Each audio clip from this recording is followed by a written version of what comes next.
ఆ free bus పెట్టే వాళ్ళు రైతులకు కానీ వేరే వాళ్ళకి ఎవరు కానీ ఇప్పుడు నేను రీసెంట్గా ఇప్పుడు మా చెల్లె వాళ్ళు మా ఇంటికి వచ్చారు, మా అక్క వాళ్ళు వచ్చారు.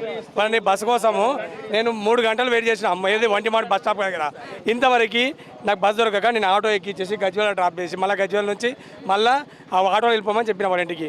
ఈ ప్రీ బస్సులు ఇచ్చే బదులు ఏదైనా ఒకటి సౌకర్యం రైతులకు కానీ లేకపోతే ఇక స్కూల్ ఫీజులు తగ్గించడం కానీ ఇంకా వేరే చేయాలి. ఇప్పుడు రైతు ఇస్తున్నావు, బస్సు ఫ్రీ ఇచ్చినావు, బస్సు ఇప్పుడు కాళ్ళు నొప్పులు ఉంటాయి, పెద్ద మనుషులు ఉంటారు, చిన్న పిల్లలు ఉంటారు, అందరు ఉంటారు. ఇప్పుడు మనం అంటే ఏదైనా పట్టుకొని నిలబడగలుగుతాం. ఫ్రీ బస్ ఇచ్చినావు, ఫ్రీ బస్ ఇస్తే లాభం ఏముంది? స్కూల్ పిల్లలు కాలేజ్ పిల్లలకు రెగ్యులర్ యూజ్ చేసుకున్న వాళ్ళకే లాభం, అన్రెగ్యులర్ వాళ్ళకి ఏం లాభం లేదు. లాభం ఇచ్చినావు కరెక్టే. ఇప్పుడు ముసలి వాళ్ళు బస్సు ఎక్కుతారు, వాళ్ళు ఒక 50 కిలోమీటర్ పోవాలి, ఎక్కడ నిలబడతారు? వాళ్ళు ఎక్కడ కూర్చోవాలి? చిన్న పిల్లలు ఎత్తుకొని ఎక్కుతారు, వాళ్ళు ఎట్లా పోతారు బస్కి? వాళ్ళ పరిస్థితి ఏంది? ఇప్పుడు బయట తిరుగుతే మాకు బస్సులు తక్కువ చేసిరని ముచ్చట చెప్తున్నారు. అవును సార్, నేను నాది గజ్వేల్ నేను తిప్పాలం గ్రామం నాది. సిద్దిపేటకి 10 నిమిషాలకు ఒక బస్, ఇప్పుడు అర్ధ గంటకు ఒక బస్ వస్తలేదు. Number 1 point. నెంబర్ 2 ఒకటి వేసేసి ఇప్పుడు ఆ గంటకు ఒకటి బస్ వస్తే ఫుల్ రష్, అసలు ఎక్కలేని పరిస్థితి. అందరు మెట్ల మీద నిలబడుతున్నారు, బస్ ఆపట్లేదు. ఏమనంటే non stop Siddipet to JBS to Siddipet non stop. ఇంతకుముందు 10 నిమిషాలకు ఒక బస్ సిద్దిపేట, ఇప్పుడు అసలు బస్సు అర్ధ గంటకు ఒకటి బస్సు. ఆ అర్ధ గంటకు ఒకటి బస్సు వేసే వరకల్లా రష్ ఎక్కువైతుంది. బస్సులు తక్కువ చేసిర్రు, రష్ ఏమవుతుందంటే ఎక్కువ వరకులో బస్సులు తక్కువ అయిపోయినాయి. అప్పుడు జనాలు ఏం చేసుకుని కొట్టుకుంటారు, అది పరిస్థితి. ఇప్పుడు రైతు బంధు రైతు భరోసా 15,000 రూపాయలు అన్నారు కదా, ఇప్పుడు సంవత్సరం అవుతుంది వచ్చి, ఇప్పటికి 2 విడతలు ఇవ్వాలి, పడ్డాయా మీకు? పర్లేదు అవన్నీ. ఇప్పుడు రైతు భరోసా రైతు అంటే ఎప్పుడప్పుడు ఇస్తే ఏం కాదు, ఇట్లా పెండింగ్ పెట్టి అప్పుడు ఇస్తాము ఇప్పుడు ఇస్తామని అవన్నీ వేస్ట్ మాటలు అవన్నీ.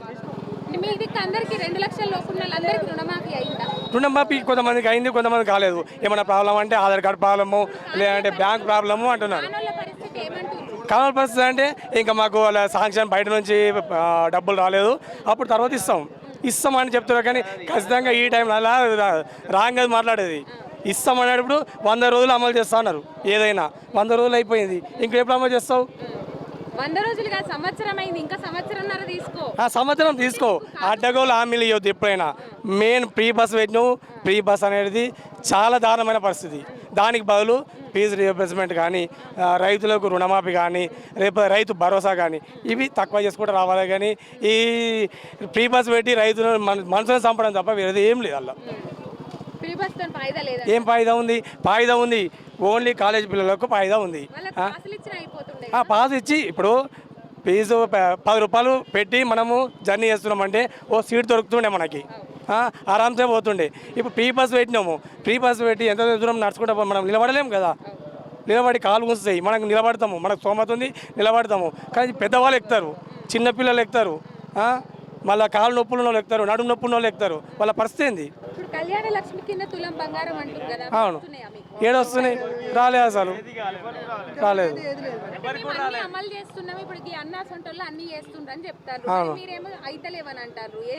మాకైతే కాలే కాబట్టి నేను చెప్తున్నా ఒపీనియన్. ఒకటి అయింది మాత్రం, ఒకటి అయ్యేది ఒకటి ప్రీ బస్ పెట్టిండు. ప్రీ బస్ పెడితే ఏం లాభం ఉంది?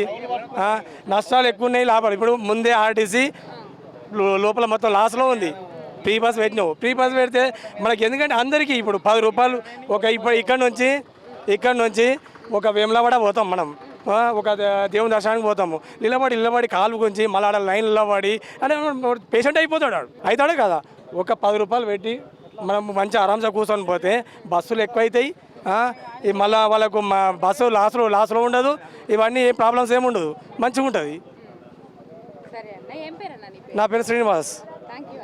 ప్రభుత్వం బాగాలేదు మేడం, నాకు తెలుసు. నేను వచ్చినప్పటి నుంచి నిరుద్యోగులకి ఏం లేదు, ఇస్తా అంటాడు. ఎగ్జామ్స్ ప్రిపేర్ అవుతున్నాము, ఏం లేదు మేడం ఇంతవరకు. మళ్ళా రైతు భూములకు కూడా ఏం లేదు. ఇప్పుడు భూముల రేట్లు మొత్తం తగ్గిపోయినాయి మేడం, మొత్తం టోటల్గా. ఇప్పుడు మా దానికి ఇప్పుడు మా భూమి అమ్మాలనుకున్నాం అనుకో, రేట్లు వేరే వాళ్ళకి ఇద్దామంటే అప్పుడు 1 కోటి రూపాయలు ఉండేది టీఆర్ఎస్ ఉన్నప్పుడు. ఇప్పుడు 30-40 లక్షలు అని చెప్తున్నారు మేడం. టీఆర్ఎస్ ఉన్నప్పుడు బాగుంది మాకు. ఇప్పుడు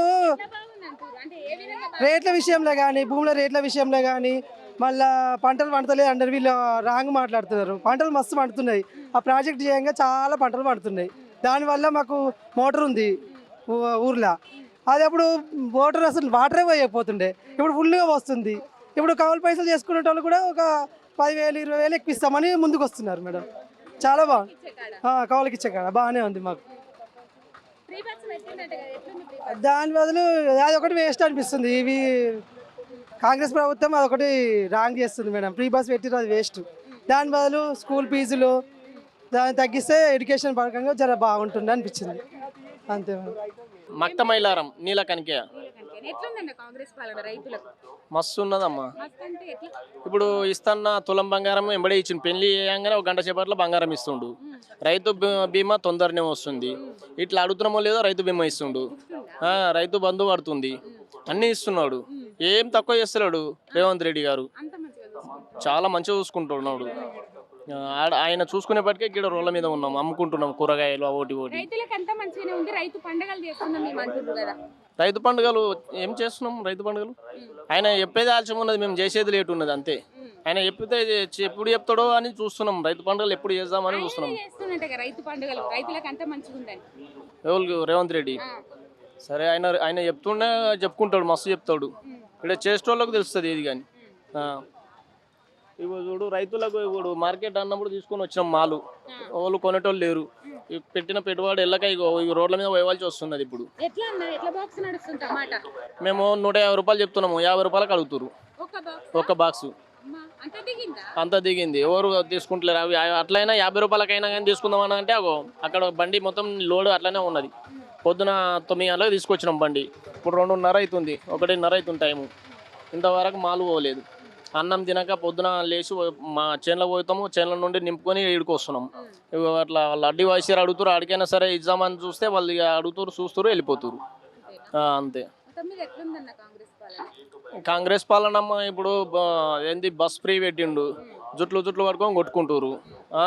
అది మామూలుగా లేని వాళ్ళకు బస్సు ఫ్రీ పెట్టకుండా కొంచెం రేటు తగ్గించి బస్సు అట్లా పెట్టేది ఏం కాకపోతుండే. అట్లా ఏమీ అమలు కాలే మాది. ఇప్పుడు ఇది గజ్వేల్ కాన్స్టెన్సీ కాబట్టి మాది అసలు తొంగి కూడా చూస్తలేడు, ఇటు రావట్లేదు, అసలు నిధులు రాలేదు, ఏమీ రాలే. ఏడేసిన గొంగడి గానే ఉన్నది. అప్పుడు కేసీఆర్ చేసిన పరిపాలనే బాగుంది. అట్లా కనకరాజు కాలిఫ్లవర్ పండిస్తాము. రేటు డౌన్ ఉంది, చాలా డౌన్. వ్యాపారం చూస్తే నష్టం ఉంది, మా క్లాస్ ఉంది కొంచెం అంతే. నేను రైతునే. రైతు బంధు పడతా, రైతు బంధు కాదు, రైతు బంధు పడలే, రైతు బంధు రాలే.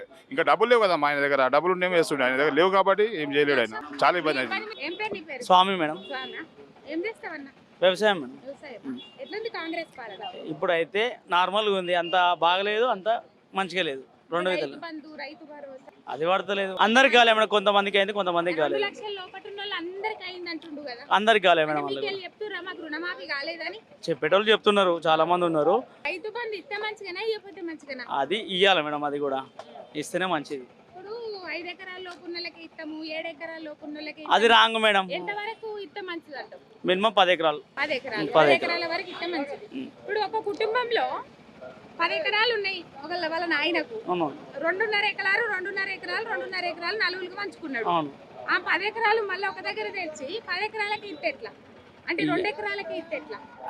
అట్లా చేస్తే బాగుండదు మేడం. 5 ఎకరాల్లోకి పెడితే 5 ఎకరాల్లోకి పెడితే రైతు నష్టమైన కిందికి. అది మొత్తం మీద రైతు నష్టపోతుందా మంచిగా? నష్టమే, ఇప్పుడు నష్టమే.